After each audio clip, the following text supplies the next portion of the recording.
The words still echo in Maya's mind every time she passes that weathered blue door. Thank you for saving us both. 3 months later, and Claire's voice carries the same weight it did that October evening when everything changed. But Maya couldn't have known then that a simple knock at her door would unravel years of carefully constructed solitude, or that helping a stranger would teach her the difference between existing and truly living. Before we jump back in, tell us where you're tuning in from, and if this story touches you, make sure you're subscribed, because tomorrow, I've saved something extra special for you. The rain hammered against Maya's apartment windows with the persistence of an unwelcome guest. Thursday evenings had become her sanctuary, a predictable rhythm of leftover takeout, forensic documentaries, and the blessed silence of a phone that rarely rang. At 34, she had perfected the art of invisibility in a building full of neighbors whose names she didn't know, and whose problems she didn't want to inherit. Maya Chen had learned the hard way that getting involved in other people's lives was a luxury she couldn't afford. 2 years ago, her engagement to David had imploded when she discovered he'd been sharing their wedding plans with his ex-girlfriend, along with a few other intimate details. The betrayal hadn't just broken her heart, it had rewired her entire approach to human connection. Trust became a foreign concept, emotional investment, a liability she refused to carry. She worked as a data analyst for a cybersecurity firm, a job that suited her newfound philosophy perfectly. Numbers didn't lie. Systems were predictable, and algorithms never asked for more than she was willing to give. Her colleagues respected her expertise and left her alone, which was exactly how she preferred it. The small apartment in the converted Victorian house on Maple Street offered the perfect buffer between herself and the world, 3 floors up with a fire escape that she sometimes used just to avoid making small talk in the lobby. The documentary narrator was explaining the intricacies of blood spatter analysis when the knocking started. Soft at first, almost apologetic, then more insistent. Maya muted the television and listened, hoping whoever it was would take the hint and disappear. The knocking continued, accompanied now by a woman's voice calling her name through the door. "Maya, I know you're home. Please, I really need to talk to someone."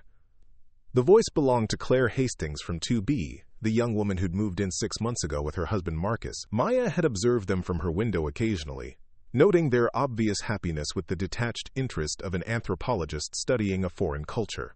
Claire couldn't be more than 28, with the kind of optimistic energy that reminded Maya of her former self, the version who believed in fairy tales and forever. Maya approached the door but didn't open it.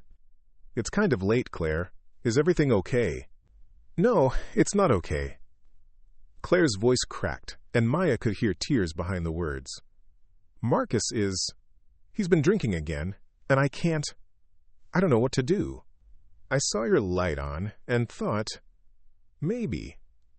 Every instinct Maya had cultivated over the past 2 years screamed at her to step back, to offer sympathetic words through the closed door, and suggest Claire call a family member or a hotline.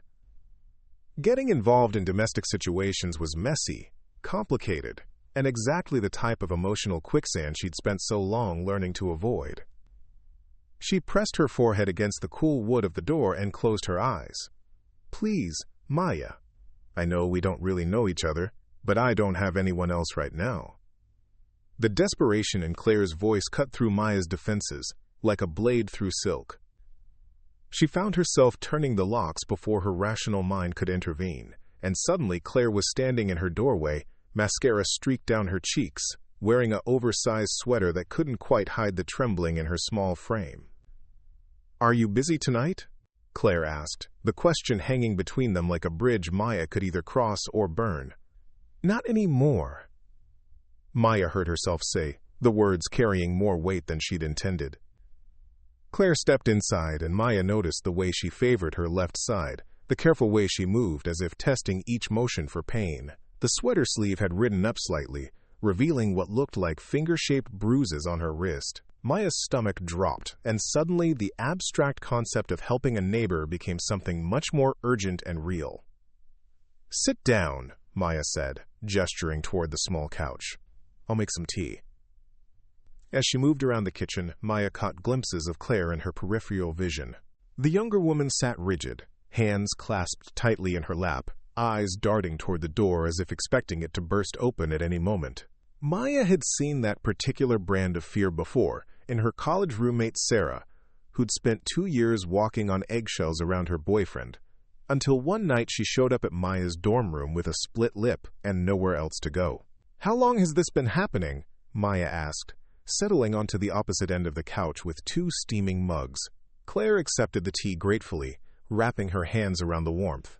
"It started about 3 months after we moved in. Little things at first. He'd get angry if dinner wasn't ready when he got home, or if I forgot to pick up his dry cleaning.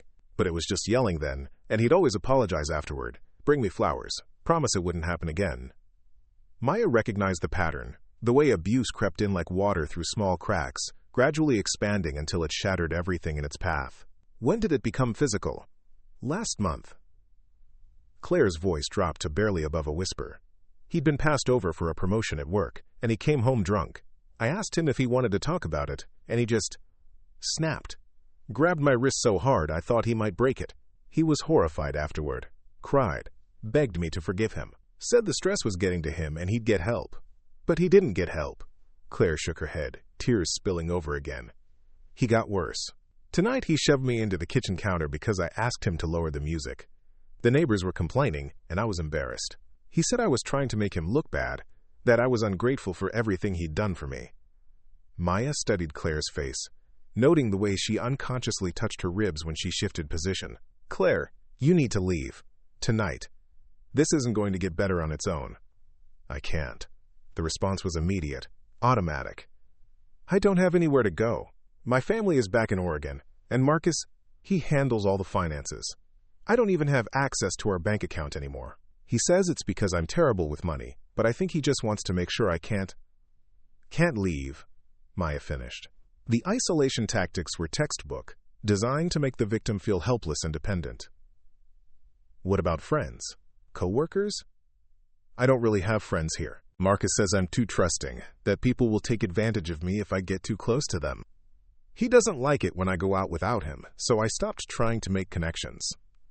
And I work remotely as a freelance graphic designer, so there's no office, no co-workers." Maya felt a familiar anger building in her chest, the same rage she'd experienced watching Sarah shrink into herself, watching a bright, confident woman gradually disappear under the weight of someone else's need for control. The difference was that this time, Maya had the resources and experience to actually help. "You can stay here tonight," she heard herself saying. "We'll figure out a longer-term plan tomorrow." Claire's eyes widened. "I couldn't ask you to do that. You barely know me, and Marcus will be furious if he realizes I'm gone. He might come looking for me. Then we'll make sure he doesn't find you." Maya was surprised by the steel in her own voice. "Do you have a key to your apartment?" "Yes, but he might wake up if I go back." "Is he passed out drunk?" Claire nodded reluctantly. "He finished most of a bottle of whiskey before what happened tonight." Maya stood up, her mind already working through the logistics. "We're going to go get some of your things. Important documents, medications, clothes, anything you can't live without. We'll be quick and quiet." "Maya, I don't think this is a good idea. What if he wakes up? What if he hurts you too?" The concern in Claire's voice touched something deep in Maya's chest. A recognition of genuine care that she hadn't experienced in longer than she cared to admit. "He won't hurt me. I'm not afraid of him." It was true, Maya realized. She wasn't afraid of Marcus Hastings, and the discovery surprised her. For 2 years, she'd been afraid of emotional vulnerability, of trusting the wrong person, of being blindsided by betrayal again. But physical confrontation with an abusive drunk? That was a concrete problem with concrete solutions, and Maya had spent enough time in kickboxing classes after her breakup to feel confident in her ability to handle herself. "Besides," she added, "you can't stay in that apartment. Not tonight, and probably not ever. So we might as well get your stuff while we have the chance." Claire was quiet for a long moment, weighing her options. Maya could see the internal battle playing out across her features. Hope warring with fear. The desperate desire for freedom clashing with the learned helplessness that abuse victims often developed. Finally, she nodded. "Okay. But if anything goes wrong, promise me you'll leave me and get yourself to safety." "Nothing's gonna go wrong," Maya said with more confidence than she felt. "But if it does, we'll handle it together." They crept down the stairs 20 minutes later, Maya carrying an empty duffel bag she'd pulled from her closet, and Claire moving with the careful, practiced silence of someone who'd learned to navigate around a sleeping predator. The hallway outside 2B smelled faintly of cigarettes and stale beer, and Maya could hear the low murmur of a television through the thin walls. Claire's hands shook as she inserted the key into the lock, and Maya placed a steadying hand on her shoulder. The door opened with barely a whisper, revealing a living room that looked like the aftermath of a small hurricane. Empty bottles littered the coffee table, takeout containers had been left open on the counter, and a lamp lay broken in the corner, its shade askew. Marcus Hastings was sprawled across the couch, snoring loudly, an empty whiskey bottle dangling from his fingers. In sleep, he looked smaller than Maya had expected, less intimidating than the monster Claire's fear had painted him to be. But Maya had learned not to underestimate the damage that seemingly ordinary people could inflict when they chose cruelty over compassion. Claire moved through the apartment with efficient desperation, grabbing essentials from the bedroom and bathroom while Maya kept watch from the living room doorway. The younger woman had clearly thought about this moment before, had mentally cataloged what she would take if she ever found the courage to leave. Documents went into a folder, medications into a small bag, clothes folded quickly and stuffed into the duffel. "Almost done," Claire whispered, emerging from the bedroom with tears in her eyes. "I just need to get my laptop from the desk." The desk was in the living room, directly across from where Marcus lay unconscious. Claire approached it carefully, her movements deliberate and silent. She was reaching for the laptop when Marcus stirred, muttering something incoherent in his sleep. Preparing and narrating this story took us a lot of time, so if you are enjoying it, subscribe to our channel. It means a lot to us. Now, back to the story. Claire froze, and Maya tensed, ready to intervene if necessary. Marcus's eyes fluttered open, unfocused and bleary. For a moment, he seemed confused, trying to process the scene in front of him. Then his gaze landed on Claire, on the duffel bag in her hands, and his expression shifted from confusion to rage with frightening speed. "What the hell do you think you're doing?" His voice was slurred but venomous, and he struggled to push himself upright on the couch. "I'm leaving, Marcus." Claire's voice was steadier than Maya had expected. "I can't do this anymore." "Like hell you are." Marcus stood unsteadily, swaying slightly but managing to block the path to the door. "You're not going anywhere. We talked about this. You don't get to just walk away when things get difficult." "Difficult?" Claire's voice rose slightly. "You shoved me into a counter tonight, Marcus. You've been hurting me for months. That's not difficult. That's abuse." Marcus's face darkened, and Maya saw his hands clench into fists. She stepped forward, making her presence known for the first time. "She's leaving with me," Maya said calmly. "Move away from the door." Marcus turned toward her, his alcohol-impaired brain taking a moment to process this new development. "Who the hell are you?" "This is between me and my wife. I'm her neighbor, and no, this isn't between you and her anymore. She's asked you to let her leave, and you're going to do that." Marcus laughed, a harsh sound that held no humor. "You think you can just waltz in here and break up my marriage?" Claire's confused, emotional. She doesn't know what she wants. "I know exactly what I want," Claire said, her voice growing stronger. "I want to leave. I want to be safe. I want to sleep without wondering if you're going to hurt me." The words seemed to hit Marcus like physical blows, and his expression shifted from anger to something that might have been pain if Maya had been inclined to give him the benefit of the doubt. But she'd seen this performance before. The way abusers could transform themselves into victims when their control was threatened. "Baby, please," Marcus said, his voice taking on a wheedling tone. "I know I messed up tonight, but I was drunk, stressed about work. It won't happen again. I'll get help this time, I promise. Real help." Claire wavered for a moment, and Maya recognized the power of those practiced words, the false hope they offered. She'd watched Sarah fall for similar promises over and over again, each reconciliation lasting a little less time than the one before it. "You've promised before," Claire said quietly, "and it keeps happening anyway. I can't keep living like this, Marcus. I won't. Marcus's facade of remorse cracked, revealing the anger underneath. You're making a mistake, Claire. I'm all you've got. You think this stranger's going to take care of you? She doesn't even know you.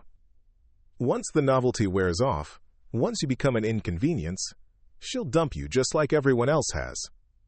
The cruelty of the words was clearly calculated, designed to exploit Claire's insecurities and isolation. Maya felt her own anger flare, but she kept her voice level. The only mistake Claire made was staying as long as she did, Maya said. Now move away from the door, or I'm calling the police. Call them, Marcus sneered. Tell them you broke into my apartment and tried to steal my wife. See how that works out for you. Maya pulled out her phone, her finger hovering over the emergency call button. I'll tell them I responded to a domestic violence call and found evidence of ongoing abuse. I'll mention the bruises on Claire's wrist, the way she's favoring her left side. I'll describe the broken lamp in the corner and ask them to photograph everything. Marcus glanced at the broken lamp, at Claire's visible injuries, and Maya saw the moment he realized his position wasn't as strong as he'd thought. The alcohol was making him sloppy, preventing him from thinking through the consequences of his actions. You don't understand our relationship, he said, but his voice had lost some of its conviction. Claire needs structure, guidance. She's always been too impulsive, too emotional. I help her make better decisions. By hitting her, Maya's patience was wearing thin. By isolating her from friends and family. By controlling her access to money. That's not guidance, Marcus. That's abuse. Claire stepped closer to Maya, the duffel bag clutched tightly in her hands. I'm leaving now, she said, her voice barely above a whisper but filled with determination. Please don't make this harder than it has to be. For a moment, Maya thought Marcus might actually step aside, might let them leave without further incident. But then his expression hardened again, and he moved toward Claire with unsteady steps. You're not leaving me, Claire. I won't let you. Maya stepped between them, her body language shifting into a defensive stance that she'd practiced hundreds of times in the gym. That's close enough. Marcus looked at her with a mixture of surprise and disdain. You think you can stop me? In my own apartment? I think you're drunk and angry and not thinking clearly, Maya replied. I think you're about to do something that will land you in jail, and I think Claire deserves better than watching you destroy what's left of your life. The words seemed to penetrate Marcus's alcohol-fueled rage, and he stopped advancing. For a moment, the three of them stood frozen in tableau, the weight of the moment settling around them like dust. This isn't over, Marcus said finally, his voice low and threatening. You can't just take her away from me. She's my wife. She's not your property, Maya replied. She's a person with the right to make her own choices, and she's choosing to leave. Marcus looked at Claire one last time, and Maya saw something desperate and almost childlike in his expression. Claire, please, don't do this. We can work it out. We always work it out. Claire's response was barely audible, but it carried the weight of finality. Goodbye, Marcus. She moved toward the door, and Maya followed, keeping herself between Claire and her husband.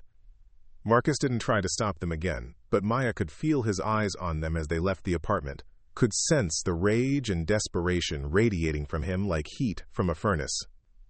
They didn't speak until they were safely back in Maya's apartment. The door locked and chained behind them. Claire sank onto the couch, the duffel bag falling from her numb fingers, and began to cry with the deep, wrenching sobs of someone finally allowing themselves to feel the full weight of their trauma. Maya sat beside her, uncertain whether physical comfort would be welcome, but wanting to offer some form of support. You did it, she said softly. You got out. I can't believe I actually did it, Claire managed between sobs. I've been thinking about leaving for weeks, but I was so scared.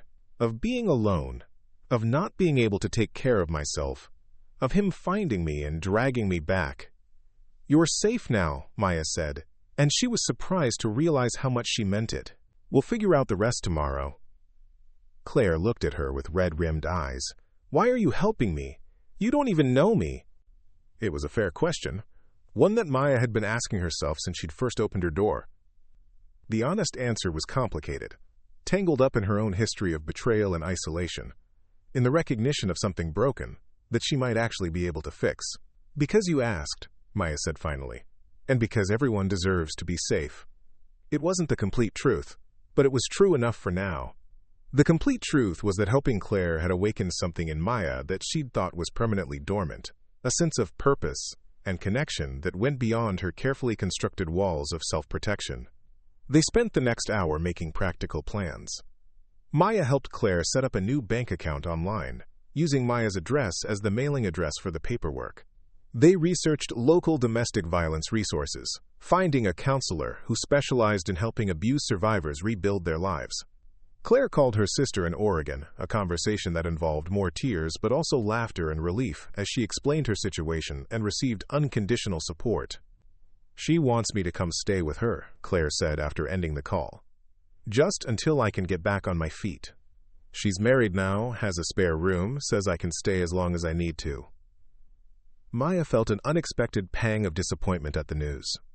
She'd grown accustomed to the idea of Claire staying in her apartment, of having someone to talk to in the evenings, of being needed in a way that felt meaningful, rather than burdensome. "That sounds perfect," she said, meaning it despite her own complicated feelings. "When will you leave?"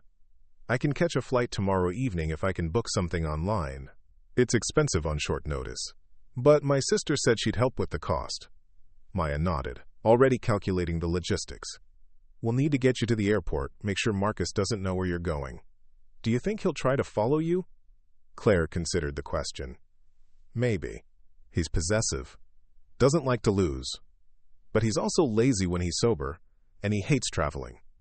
I think once I'm out of state, he'll probably give up." They worked through the details until nearly 2 a.m, when exhaustion finally overtook them both. Maya gave Claire her bed and took the couch, lying awake for a long time listening to the sounds of another person in her space. It felt strange but not unpleasant, like a reminder of what normal human connection might look like. She woke to the smell of coffee and the sound of Claire moving quietly around the kitchen. Sunlight streamed through the windows, and for a moment Maya forgot where she was, disoriented by the disruption to her usual routine. "I hope you don't mind," Claire said when she noticed Maya stirring. "I made coffee. I couldn't sleep, so I've been up for a while." Maya accepted the mug gratefully, noting that Claire had found the good coffee beans she kept hidden in the back of the cupboard. "How are you feeling?" "Terrified," Claire admitted, "but also lighter, like I've been holding my breath for months and I can finally exhale." Maya understood the feeling, though her own version of it was more recent. Helping Claire had forced her out of her emotional isolation, had reminded her that connection didn't always lead to betrayal, that sometimes taking a risk could lead to something worthwhile rather than devastating. They spent the morning handling practical matters. Maya drove Claire to the bank to finalize her new account, then to a small law office, where a sympathetic lawyer helped her understand her rights and options regarding divorce proceedings. The lawyer also provided information about restraining orders and other legal protections, though Claire seemed reluctant to take that step immediately. "I just want to disappear," she explained as they sat in Maya's car outside the law office. "I don't want to fight him or punish him. I just want to be free." Maya understood the impulse, but her protective instincts were stronger. What if he does this to someone else? What if his next girlfriend doesn't have anywhere to run? The question visibly troubled Claire, and Maya could see her wrestling with the implications. "I can't save everyone," she said finally. "Right now, I can barely save myself." "You're right," Maya agreed. "But maybe someday, when you're stronger, you'll be able to help someone else the way I'm helping you today." The idea seemed to plant itself in Claire's mind, and Maya saw her expression shift slightly, as if she were considering possibilities she hadn't imagined before.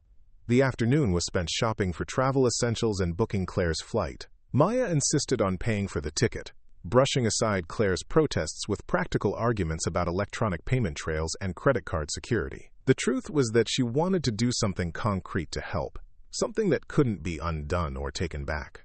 As evening approached and departure time grew closer, Maya found herself reluctant to let Claire go. Not because she doubted the wisdom of the plan, but because she'd grown attached to having someone to care about, someone whose well-being mattered to her in a way that felt both familiar and foreign. "I don't know how to thank you," Claire said as they stood in Maya's living room, the packed duffel bag at her feet. "You saved my life. Literally. You saved your own life, Maya corrected. You made the choice to leave. You found the courage to ask for help. I just provided transportation and a couch. You provided hope, Claire said quietly. When I knocked on your door last night, I was completely hopeless. I thought I was trapped forever. You showed me that there were still good people in the world, people who would help a stranger just because it was the right thing to do. Maya felt tears prick at her eyes, surprising herself with the intensity of her emotion. You showed me something too, she admitted. I've been hiding from life for 2 years, convinced that caring about people was too dangerous. You reminded me that some risks are worth taking. They hugged goodbye at the airport, and Maya watched Claire's plane taxi down the runway with a mixture of pride and sadness. She'd done something good, something that mattered, but she was returning to an empty apartment and an uncertain future. The first few weeks after Claire's departure were difficult. Maya found herself listening for sounds from 2B, half expecting to hear signs of Marcus's continued presence, but the apartment remained ominously quiet. She learned from another neighbor that he'd moved out just days after Claire left, apparently unable to afford the rent on his own and unwilling to stay in a place that reminded him of his failures. Claire called regularly at first, sharing updates about her new life in Oregon. She was staying with her sister's family, seeing a counselor, slowly rebuilding her confidence and independence. She'd started taking on more freelance design work, was considering going back to school, was even cautiously dating someone she'd met at a coffee shop near her sister's house. He's nothing like Marcus, she told Maya during one of their conversations. He's gentle, patient. He makes me laugh. I never thought I'd trust someone enough to let them get close again, but maybe I'm healing faster than I expected. Maya was genuinely happy for Claire, but she also felt a strange sense of loss, as if she were watching something precious slip away from her. Not Claire herself, but the sense of purpose and connection that helping Claire had given her.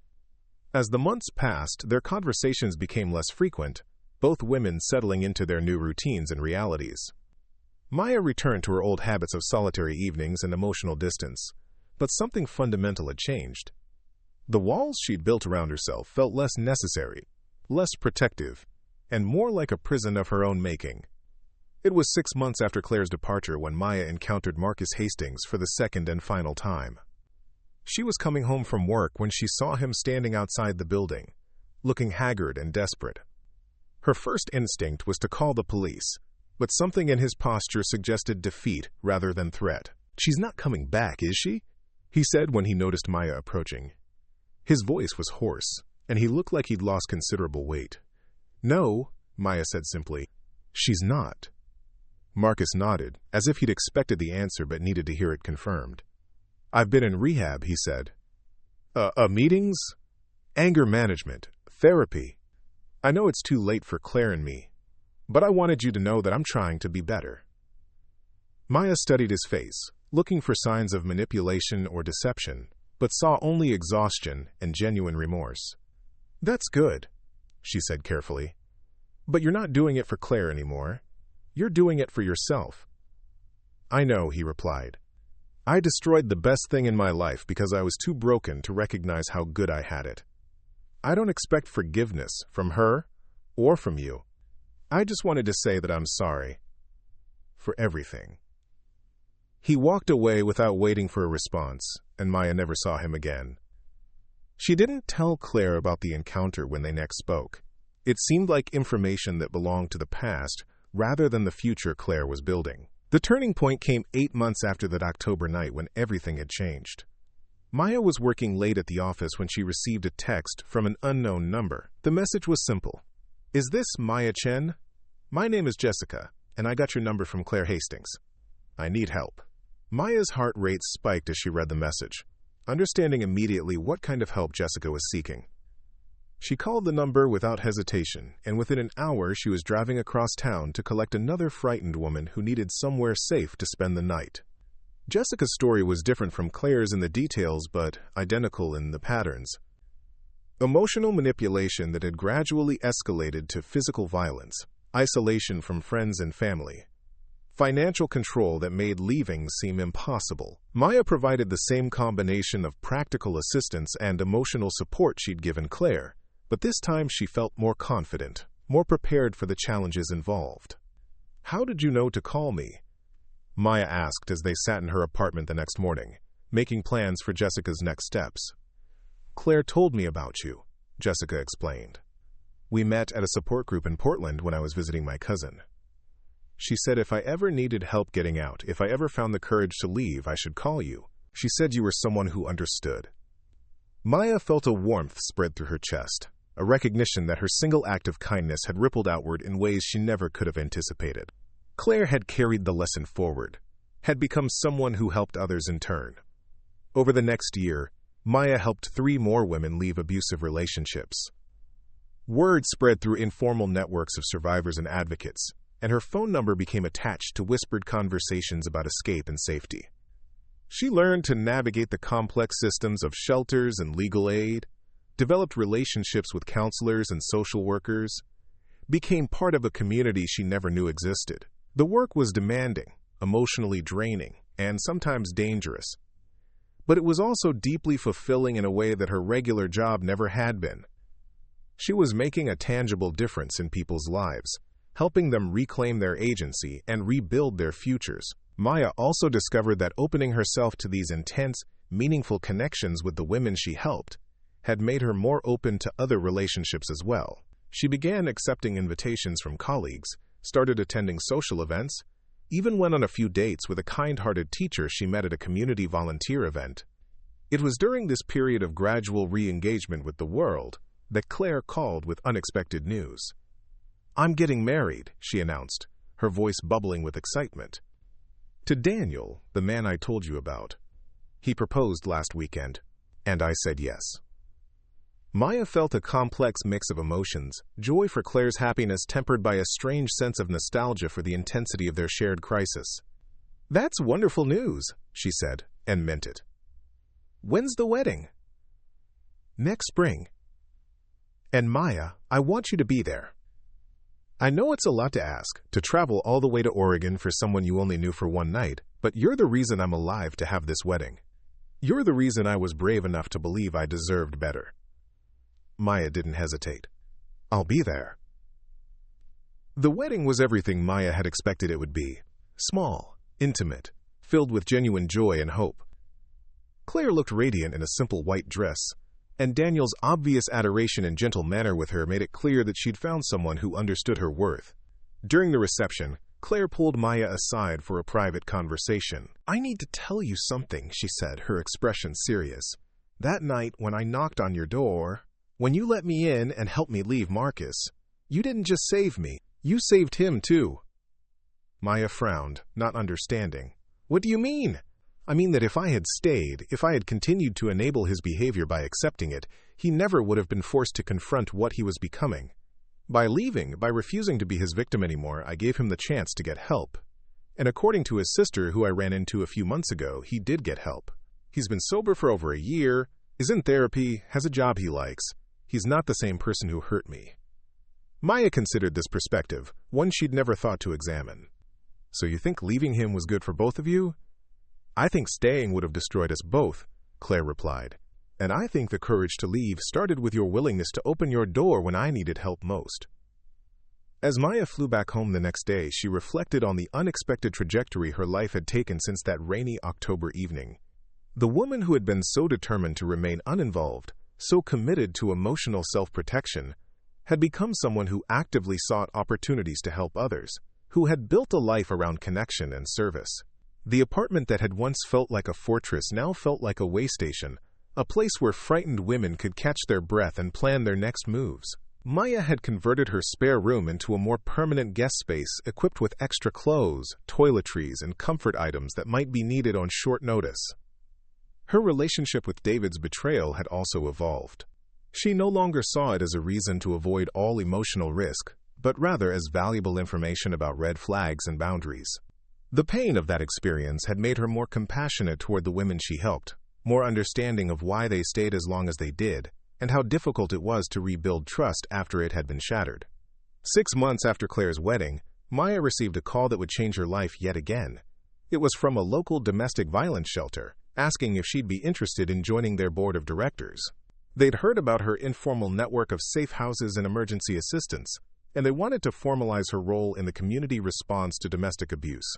"We need people with your experience," the director explained. "People who understand both the practical and emotional challenges of helping survivors. Would you consider it?" Maya didn't need time to think about her answer. "Yes," she said immediately. "I'd be honored." The board position led to other opportunities: speaking engagements at community events, training sessions for volunteers, consultation on policy development. Maya found herself becoming a public advocate for survivors, using her own story and the stories of the women she'd helped to educate others about the realities of domestic violence. It was during one of these speaking engagements, at a corporate training session about recognizing and responding to signs of abuse among employees, that Maya met Dr. Sarah Martinez, a trauma therapist who specialized in working with survivors of domestic violence. "Your presentation was incredibly moving," Sarah said as they chatted after the session. "I'd love to talk with you about some collaborative opportunities. I think we could do important work together." The collaboration began professionally but gradually evolved into something more personal. Sarah had her own history of trauma, had lost her younger brother to suicide after years of being bullied and isolated. She understood the way that pain could be transformed into purpose, how helping others heal could become a path toward healing oneself. Their first official date was to a fundraising dinner for the shelter, and Maya realized that she'd found someone who shared not just her values but her commitment to making the world safer for vulnerable people. Sarah understood the weight of carrying other people's trauma, the importance of boundaries and self-care, the delicate balance between helping and healing.